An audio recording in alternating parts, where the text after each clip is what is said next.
Let's start with a brief summary. This article, written by Paul Graham in 2021, explores the concept of being a fearless and ambitious nerd.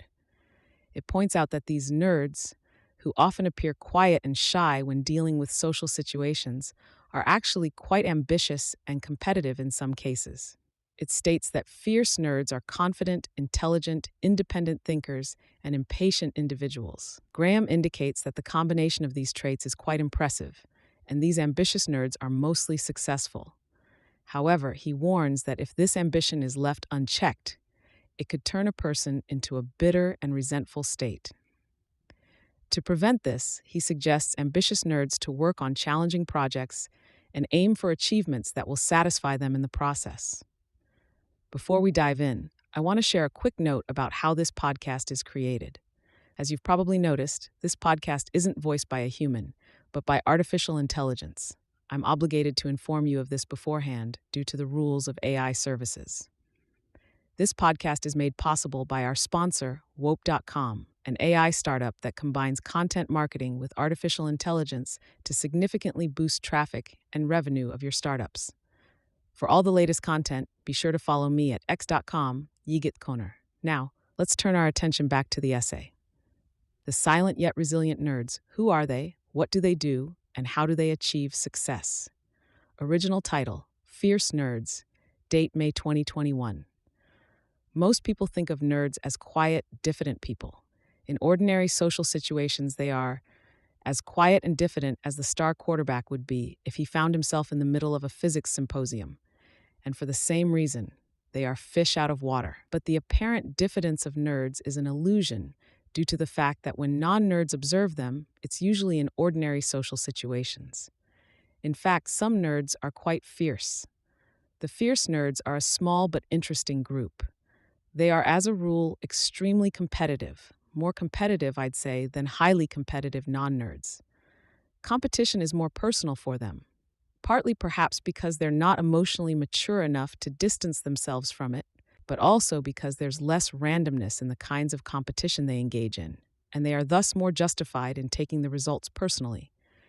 Fierce nerds also tend to be somewhat overconfident, especially when young. It might seem like it would be a disadvantage to be mistaken about one's abilities, but empirically it isn't. Up to a point, confidence is a self-fulfilling prophecy. Another quality you find in most fierce nerds is intelligence. Not all nerds are smart, but the fierce ones are always at least moderately so.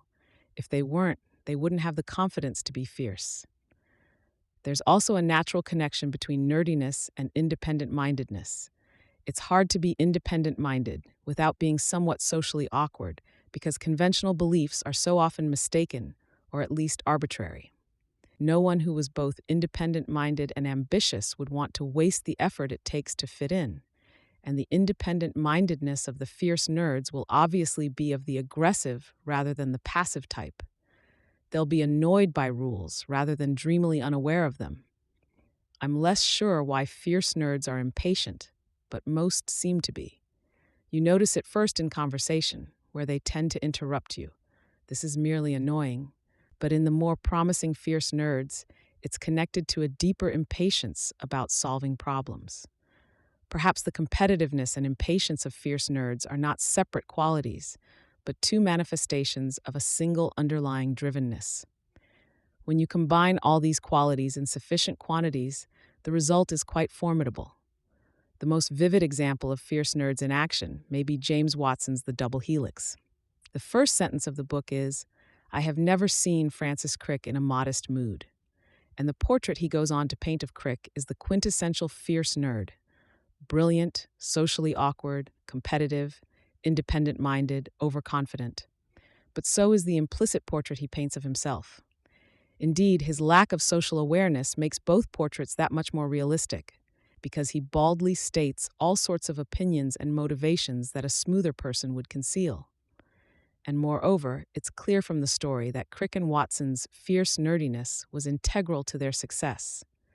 Their independent-mindedness caused them to consider approaches that most others ignored.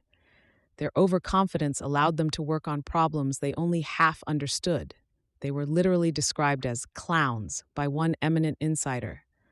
And their impatience and competitiveness got them to the answer ahead of two other groups that would otherwise have found it within the next year, if not the next several months.